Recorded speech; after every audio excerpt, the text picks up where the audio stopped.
सकल हिंदू संघटना या ठिकाणी एकत्र जमलेल्या आपण बघतोय। भाजपच्या खासदार मेधा कुलकर्णी यांचं हे शनिवार वाड्यामधलं आंदोलन सुरू आहे।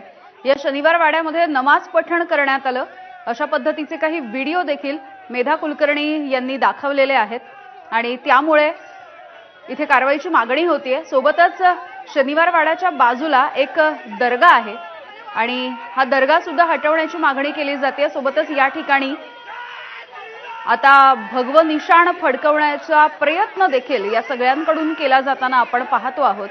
मात्र पोलिसांनी या ठिकाणी चोख असा बंदोबस्त लावलेला आहे आणि या सगळ्यांना शांत करण्याचे, त्यांची समजूत काढण्याचे प्रयत्न सुरू आहेत, जेणेकरून इथली परिस्थिती आणखी चिघळू नये। ताई, तुम्ही खासदार आहात आणि अशी मागणी करताय, ते तुम्हाला काढताय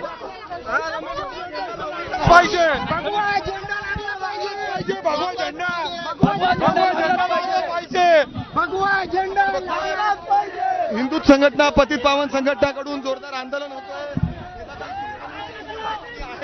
आणि वापर केला जातोय आणि सगळ्यांना बाहेर काढलं जातंय।